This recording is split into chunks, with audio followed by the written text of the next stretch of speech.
नमस्कार, बहुत स्वागत है आपका सुप्रभात छत्तीसगढ़। मैं हूं रीनू।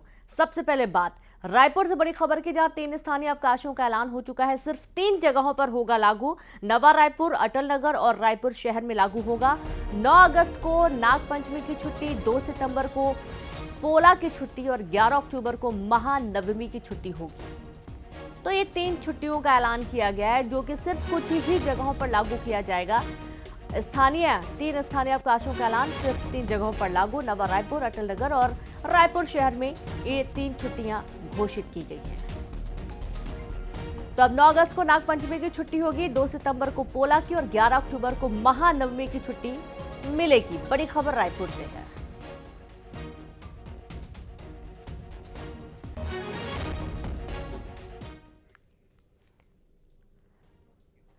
और रायपुर से खबर है, जहां वाणिज्यिक कर विभाग में तबादला हुआ। 21 अफसरों का तबादला हुआ। ट्रांसफर का आदेश जारी किया गया।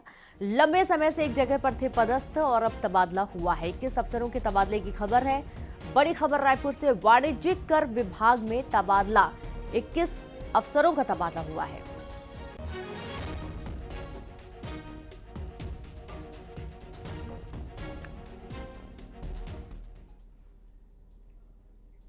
तो छत्तीसगढ़ में साय कैबिनेट की बैठक में कई अहम फैसले लिए गए। प्रदेश में कोई भी नई शराब दुकान नहीं खुलेगी। शराब कोचिया प्रथा, अवैध शराब को लेकर सरकार कठोर कदम उठाएगी। शराब संचालय को लेकर आगे व्यवस्था में बदलाव हो सकता है। बजट को लेकर भी कैबिनेट में चर्चा हुई। बजट के मसौदे को मंजूरी दी गई। तो वहीं जिला जजों के पदनाम बदलने पर भी फैसला हुआ। जिला न्यायाधीश को प्रधान जिला न्यायाधीश और अपर जिला न्यायाधीश को जिला न्यायाधीश करने का प्रावधान रखा गया।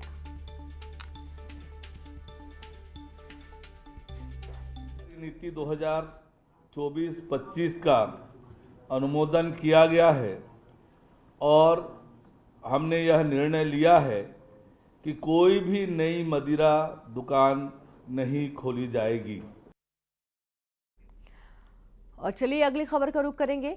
बात करेंगे जांजगीर चांपा फिर आया हिट एंड रन का मामला, जहां ट्रैक्टर की टक्कर से युवक की दर्दनाक मौत हो गई। मृतक का नाम रहीम पिता इब्राहिम सरखो निवासी के रूप में हुआ है। नैला चौकी क्षेत्र के ग्राम सरखो की घटना है। ड्राइवर मौके से फरार। गुस्साए परिजन एवं ग्रामीणों ने किया नैला पंतोरा मुख्य मार्ग को चक्काजाम। पुलिस प्रशासन मौके पर पहुंची। जाम हटाने की कोशिश की जा रही है। वहां पर मौजूद लोगों को समझाया जा रहा है। जांजगीर चांपा का पूरा मामला है, जहां पर हिट एंड रन का मामला सामने आया है।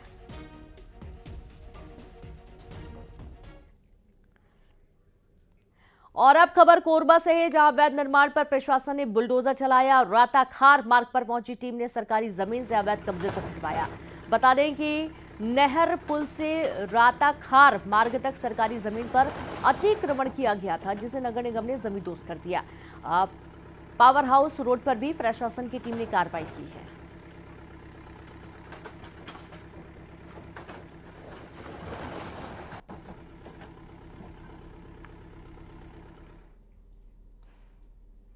तो बलरामपुर में लाखों रुपए के धान का घोटाला सामने आया, जिसको लेकर केस दर्ज किया गया। मामला धान उपार्जन केंद्र डोंगरों का है, जहां 3699 बोरी कम धान मिला है, जिसके बाद डोंगरों की समिति प्रबंधन और कंप्यूटर ऑपरेटर के खिलाफ एफआईआर दर्ज की गई है। शुरुआती जांच में बताया गया कि करीब 33 लाख रुपए के धान की गड़बड़ी की गई है। चलगली पुलिस पूरे मामले की जांच कर रही है। तो वहीं जगदलपुर में 104 क्विंटल अवैध धान जब्त किया गया, जिसे खरीदी केंद्रों पर खपाने की तैयारी थी। तो तहसीलदार और डीओ ने जांच के दौरान ये अवैध धान पकड़ा है।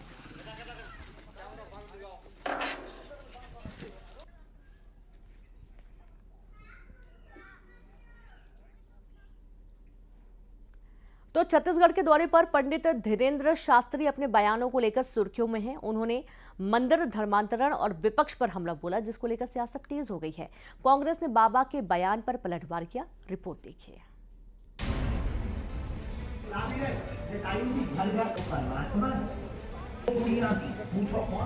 रायपुर में पंडित धीरेन्द्र शास्त्री की कथा चल रही है और बाबा ने बड़ा बयान देते हुए कहा कि मंदिरों को मत तोड़ो, तोड़ना ही है तो जो एशिया के दूसरे नंबर का है उसे तोड़ो।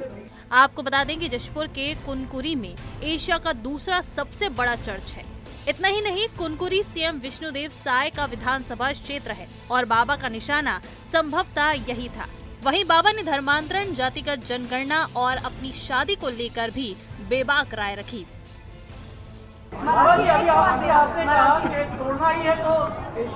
तोड़ना ही है तो धर्म विरोधियों के घर को तोड़ो, क्या गलत बोला? तुमको पेट में जलन हो रही क्या? आओ हमारी बकरी में, हम छीलेंगे तुमको। ये धूर्तता है और हम यहाँ की सरकार को कहेंगे मंदिरों को ना तोड़ो, तोड़ना ही है तो जो अभी बता रहे थे एशिया का 2 नंबर तोड़ डालो। बाबा की कथा में पहुंचे सीएम विष्णुदेव साय ने भी धर्मांतरण पर अपनी बेबाक राय रखी। उन्होंने कहा कि पूर्व बीजेपी नेता दिलीप जूदेव ने घर वापसी का कार्यक्रम शुरू किया था, जिसकी वजह से जशपुर जिला सुरक्षित है। अन्यथा वहां एशिया महाद्वीप का दूसरा बड़ा चर्च है। यहां बड़े पैमाने पर धर्मांतरण होता रहा है। और आपको बताना चाहेंगे कि हमारे जशपुर के राज परिवार से आदरणीय प्रबल प्रताप सिंह जूदेव जी हैं।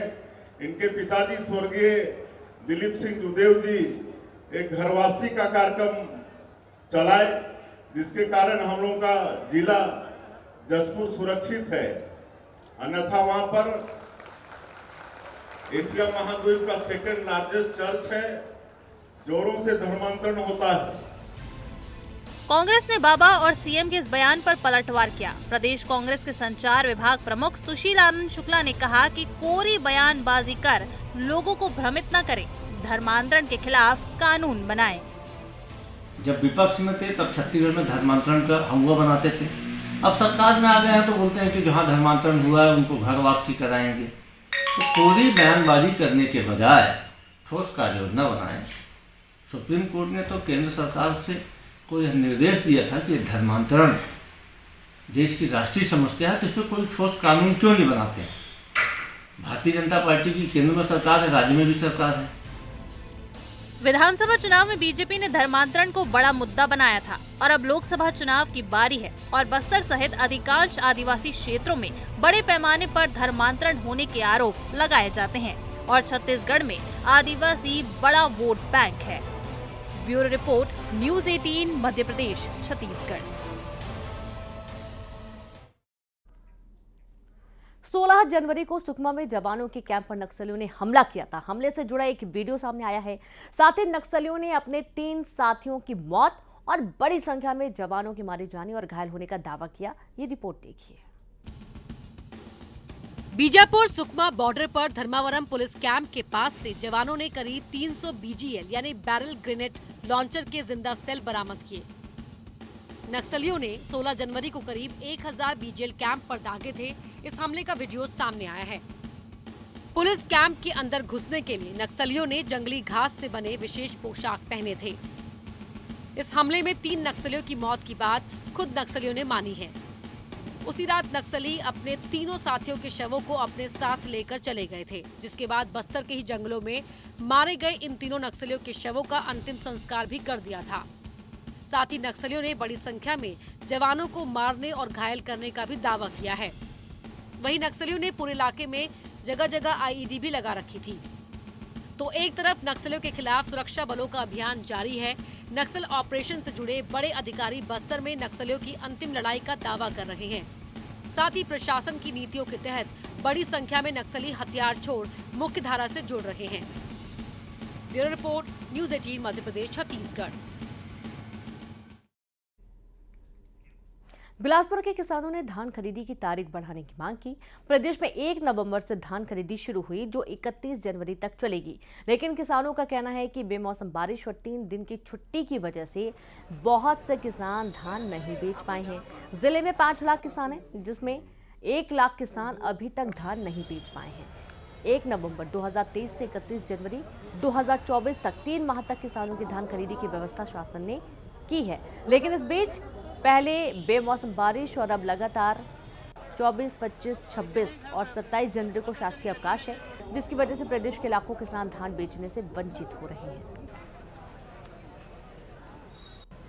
गांव में तो मौसम खराब होने के कारण बहुत किसान धान नहीं बेच पाए हैं और सब किसानों का यही मांग है कि कम से कम 15 दिन और डेट बढ़ाई जाए, जिससे धान बेच सके। दिक्कत आई है मौसम की वजह से। मौसम की वजह से किसान का धान खेत में ही फंसा हुआ था, घर नहीं ला पाए थे, और जो ला पाए थे वो बस बेच पाए थे। जो बाद में लाए हैं ना, वो लोग धान अभी भी नहीं बेच पाए हैं। तो कम से कम 50-60 किसान हैं गांव में जो धान नहीं बेच पाए हैं। विधानसभा चुनाव के बाद अब छत्तीसगढ़ में लोकसभा चुनाव की सरगर्मी तेज हो गई है। जांजगीर चांपा जिले में भी राहुल गांधी का प्रवास प्रस्तावित है। इसे लेकर कार्यकर्ताओं की बैठक लेने पीसीसी चीफ दीपक बैज जांजगीर पहुंचे। मीडिया से चर्चा करते हुए दीपक बैज ने बताया कि राहुल गांधी की न्याय यात्रा को लेकर कार्यकर्ता उत्साहित हैं। दीपक बैज ने जांजगीर चांपा लोकसभा के सभी 8 विधानसभा में कांग्रेस के विधायक होने की बात कहते हुए ये सीट जीतने का दावा करते हुए बीजेपी को भी आड़े हाथों लिया। छत्तीसगढ़ से गुजरेगी तो ऐतिहासिक रूप से छत्तीसगढ़ में स्वागत होगा। इसके लिए हम लोग बहुत उत्साहित हैं, हमारे कार्यकर्ता उत्साहित हैं और इसके लिए जोर जोर से तैयारी कर रहे हैं। मंदिर, मस्जिद, चर्च, मैं बोल रहा हूँ कि बेरोजगारी पे क्यों बात नहीं करते, ये महंगाई पे क्यों बात नहीं करते। ये बेरोजगारी चरम पर है, महंगाई चरम पर है, देश की अर्थव्यवस्था बुरी तरह से डूब चुकी है। 205 लाख करोड़ रुपए मोदी सरकार कर्ज में डूब चुकी है, इसकी बात क्यों नहीं करते। 26 जनवरी को दिल्ली में गणतंत्र दिवस समारोह के अवसर पर होने वाले परेड में नगर पालिका परिषद खैरागढ़ के स्वच्छता कर्मी जयश्री टामरेकार भी इस बार शिरकत करेंगी, जिसे लेकर न केवल जयश्री बल्कि पूरा परिवार उत्साहित है। दिल्ली में आयोजित गणतंत्र दिवस समारोह को लेकर वो सरकारी खर्चे पर दिल्ली जा रही हैं। वही सर, कहते काम तो खैर कोई भी छोटा बड़ा नहीं होता, हम दिल से ही काम को करते हैं। जब से लगे हैं, जो भी हमको जिम्मेदारी दी गई है हम उसको निष्ठापूर्वक निभाते हैं और हम बहुत खुश हैं इसमें काम करके। हमारे आय की भी बढ़ोतरी हुई है और जो हमें नहीं पहचानते थे आज इस काम में आने के बाद हमें कई लोग पहचानते हैं और कई जगह सम्मान भी मिला है। और अब बात करेंगे धमतरी की, जहां बंदरों के झुंड अक्सर आते जाते रहते हैं, लेकिन शहर के ब्राह्मणपारा इलाके में घूम रहे इस झुंड के साथ आज हादसा हो गया और इसके बाद जो हुआ वो बेहद हैरान कर देने वाला था। दरअसल एक छत से दूसरे छत की छलांग में अचानक एक बंदर का बच्चा और उसकी मां बिजली के तार की चपेट में आ गई। बिजली के झटके से बच्चे को फौरन मौत हो गई और बंदरिया घायल हो गई। इस हादसे के बाद पूरा झुंड बौखला गया और उसके बाद वन विभाग की टीम आई, मरे हुए बंदर के बच्चे को खंभे से उतारकर अपने कब्जे में लिया।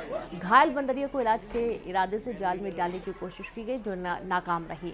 जब तक घायल बंदरिया वहां रही, सभी बंदर उसके आसपास ही बने रहे।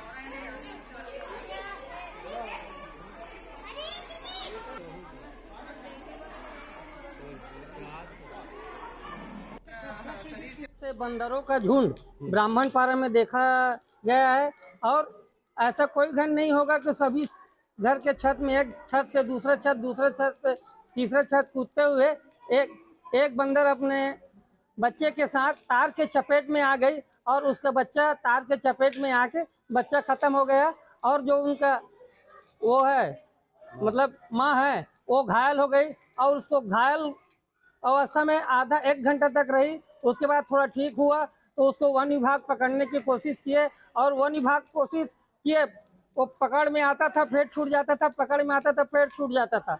और जो बंजर का समूह है, एक समूह है जो उसको बचाने में लगा था कि ना पकड़े और इधर आ जाए करके। और यह छत्तीसगढ़ की जेल में क्षमता से ज्यादा कैदी रह रहे हैं। नतीजा जेल की सीमित सुविधाओं के बीच इन्हें अपने दैनिक जीवन में चुनौतियों का सामना करना पड़ता है।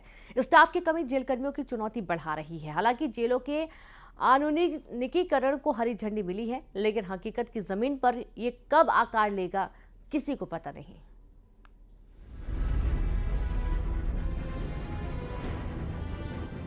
रायपुर सेंट्रल जेल, जिसके दरवाजे और दीवारें खामोश हैं। बाहर से इस जेल की दरों दीवारों पर जितनी खामोशी है, उतना ही कोलाहल इन दीवारों के भीतर छिपा है, जिसकी आवाज कभी इस 4 दीवारी से बाहर नहीं आती। ये कहानी छत्तीसगढ़ के तमाम जेलों की है।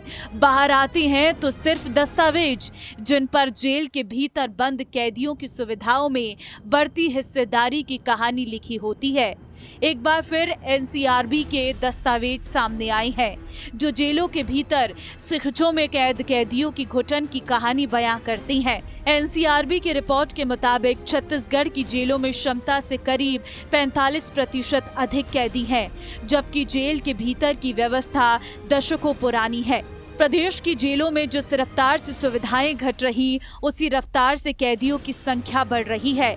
हालांकि सूबे में आए नए निजाम का दावा है कि व्यवस्था में जल्द बदलाव आएगा। क्षमता से अधिक का जो विषय है वो तो है, और वो सारे जेलों को मिलाकर भी है। 10 नए बैरक बनाने की बात हुई है, तुरंत ही उसको बना करके प्रारंभ किया जाएगा। और जेल का भी अपना स्वयं का बिजनेस पॉइंट ऑफ व्यू से आप देखेंगे तो आपको आश्चर्य होगा, यहाँ के प्रिंटिंग प्रेस का साल का 2 करोड़ का टर्नओवर है। एनसीआरबी की रिपोर्ट के मुताबिक छत्तीसगढ़ की जेलों में 14,143 कैदियों की रखने की क्षमता है, लेकिन यहाँ 20,451 कैदियों को रखा गया है। प्रदेश की जेलों के आधुनिकीकरण के लिए 950 करोड़ रुपए की राशि को मंजूरी मिली है, जिसमें से सिर्फ 174 करोड़ की राशि जारी की गई है। 2026 तक प्रदेश की जेलों के आधुनिकीकरण का लक्ष्य रखा गया है। रायपुर केंद्रीय जेल की क्षमता 1586 कैदियों की है, लेकिन यहाँ 3,400 कैदी रह रही हैं। बिलासपुर केंद्रीय जेल की क्षमता 2,290 है, लेकिन यहाँ 3,214 बंदी है। प्रदेश के सभी जेलों की स्थिति लगभग ऐसी ही है। बंदियों को पानी, सोने और शौच तक के लिए संघर्ष करना पड़ता है।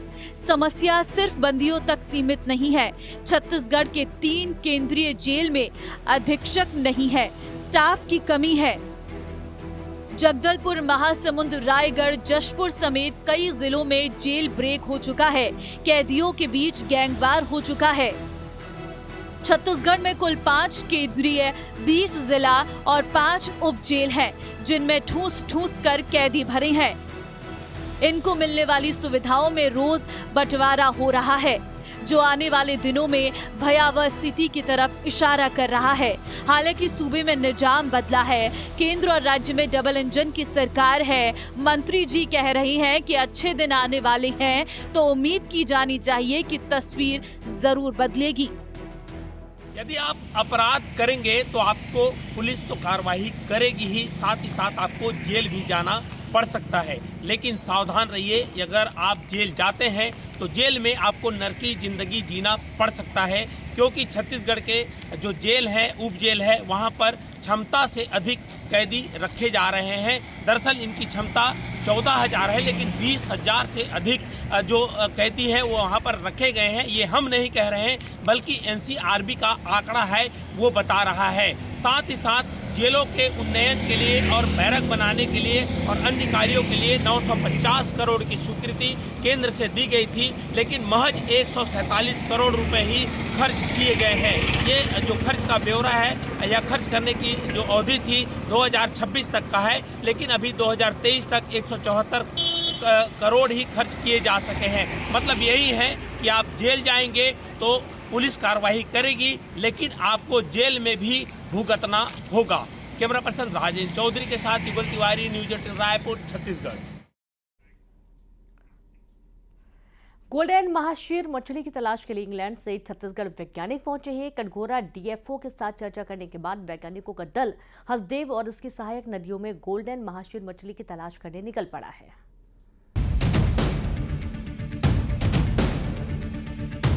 कोरबा के हसदेव और इसकी सहायक नदियों में गोल्डन महाशीर मछली की तलाश की जा रही है, जिसके लिए वैज्ञानिक इंग्लैंड से पहुंचे हैं। वैज्ञानिकों के दल ने बांगो क्षेत्र में मछुआरों के साथ संपर्क किया, मोटर बोट की सवारी कर गोल्डन महाशीर की तलाश की। दिन भर चली खोजबीन के बाद ये मछली वैज्ञानिकों के दल को नहीं मिली।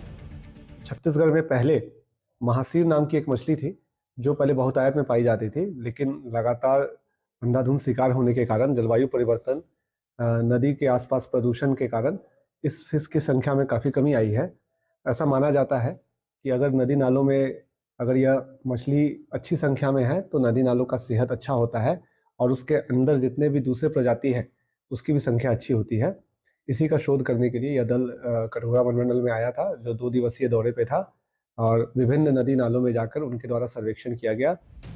गोल्डन मछली विलुप्त होने की कगार पर है। इसकी तलाश और संरक्षित करने में विश्व भर के वैज्ञानिक जुटे हुए हैं। पौराणिक ग्रंथों में भी इस मछली का जिक्र मिलता है। मान्यता है कि भगवान विष्णु ने पहला अवतार गोल्डन महाशीर के रूप में लिया था। अब इस मछली के मिलने की उम्मीद छत्तीसगढ़ के हसदेव और उसकी सहायक नदियों में जगी है और वैज्ञानिकों को ये 7 समंदर पार खींच लाई है। न्यूज 18 के लिए छत्तीसगढ़ के कोरबा से अब्दुल असलम की रिपोर्ट। और चलिए अब देखेंगे